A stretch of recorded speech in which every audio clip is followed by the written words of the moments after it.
Who says that perfumes and crystals can't go together? Well, they can.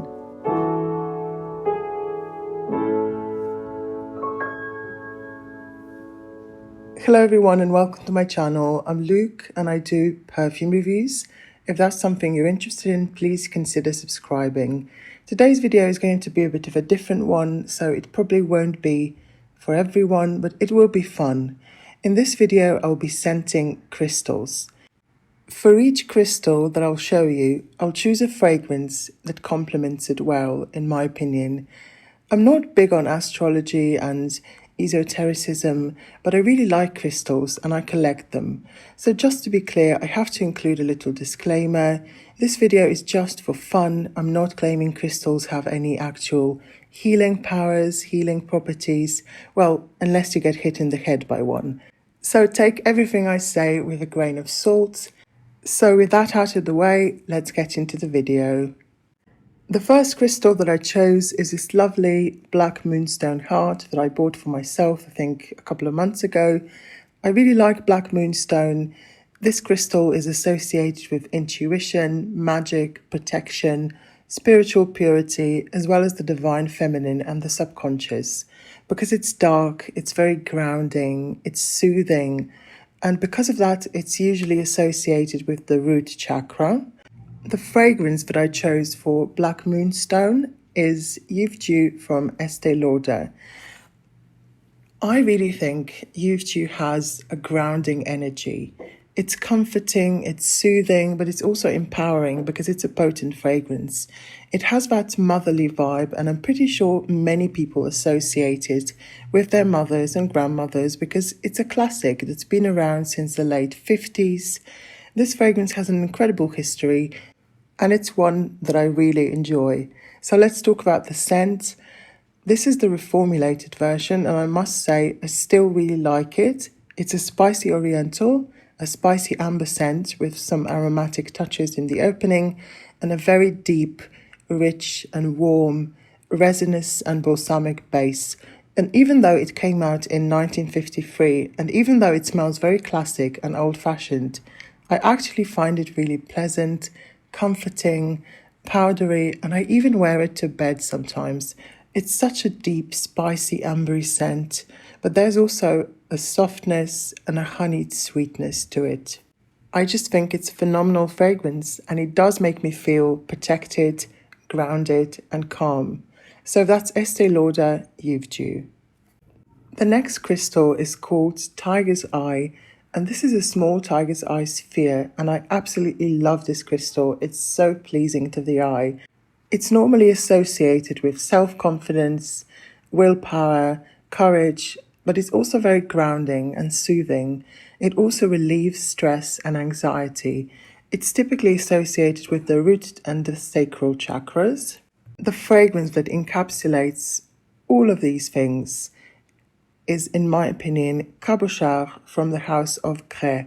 Cabochard is a classic Chypre from the 1950s, and it's a very unforgiving fragrance. Cabochard means stubborn, so it's definitely one that will boost your confidence, willpower, and courage. It takes courage to wear Cabochard, but if you allow yourself to step out of your comfort zone and try a fragrance like this, I guarantee you that it will be a very empowering experience. At the same time, Cabochard is deep, rich, and dark, so it's perfect for grounding. It empowers you, but it also reminds you to stay humble. The history of this fragrance, I really don't have the time to go into that, but it also reflects that, in my opinion. This fragrance had very humble beginnings, and one of the things that inspired Madame Gres to create this fragrance was her trip to India. And I think she said that Cabochard reminded her of those serene Indian beaches where she would go for walks when she was traveling through India. So enough about Cabochard, let's move on. The next crystal is this beautiful Carnelian palm stone, and I bought this one about a year ago, and it's been sitting on my nightstand ever since.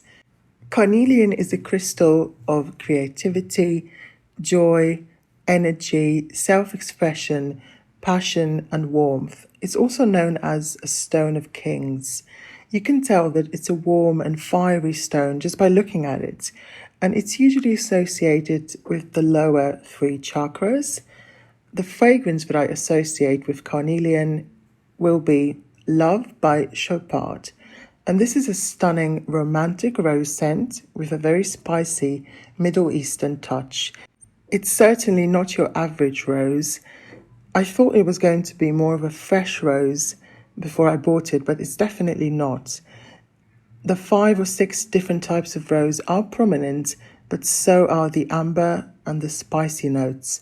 And although it's called love, I'd say it also represents self-love because it's warm, it's fiery, it's confident, and most importantly, it brings me joy.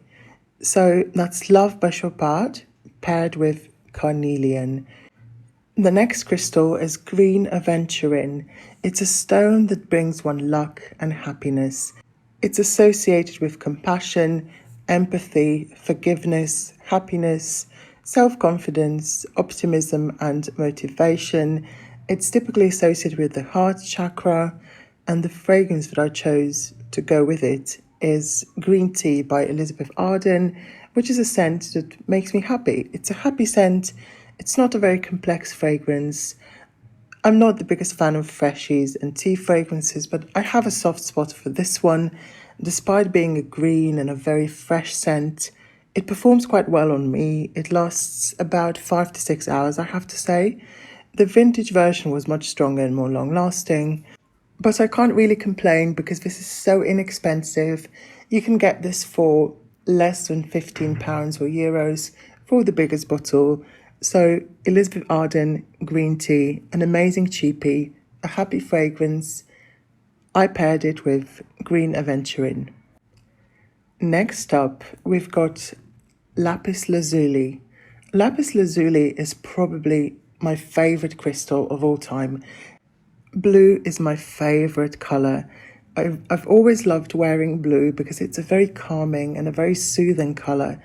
And this crystal is no different. It's a cooling and soothing stone. It inspires confidence and helps you express yourself when you're struggling to do so. Therefore, it's associated with the throat chakra, but it's also associated with the higher chakras because it brings inner peace and promotes intuition. It's been loved and prized for centuries. The ancient Egyptians really loved it. They called it the royal stone. The fragrance that I chose to go with Lapis Lazuli may come as a surprise because it's Lulu from Cacharel. Yes, Lulu. And I agree it's not the most serene and calming fragrance out there because it's a true 80s style powerhouse, but it will instill confidence and it will help you express yourself. If you're still afraid to stand up for yourself and express your opinion, just overspray some Lulu. It will do the speaking for you. Lulu is a fragrance that commands respect, in my opinion, and it's not even an overly sophisticated scent. It's sweet, it's vanillic, floral, white floral, smoky, and also slightly artificial smelling. So it's not the most elegant fragrance in the world, but it does pack a punch. You will get noticed. Anyway, don't take anything I say too seriously, please. So that's Lulu from Cacharel. Last but not least, I chose a few different crystals with one thing in common. They're all spiritual crystals and they're all associated with the upper 2 chakras. So the third eye chakra and the crown chakra. I'll put the names of the crystals on the screen, and the fragrance that I chose to go with it probably won't come as a surprise to those who watch my videos regularly. Yes, it's Poison from Dior, the classic Poison, and let me tell you why. Poison is a fragrance that changed my life for the better. It's the one that started it all.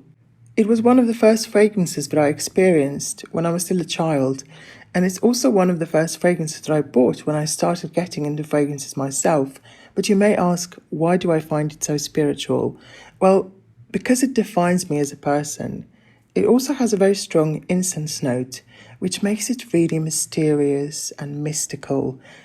And Poison is a mystical fragrance, a mythical and mystical fragrance. And there's just a certain je ne sais quoi to it. It was really scandalous when it came out, and to this day it has a cult following. It's become a perfume legend, and I'll just leave it at that. So we've come to the end of the video. I hope I did these crystals justice. I really hope you've enjoyed this video. Please give this video a like. Leave me a comment down below. Let's chat in the comments. Let me know what your favorite crystal is.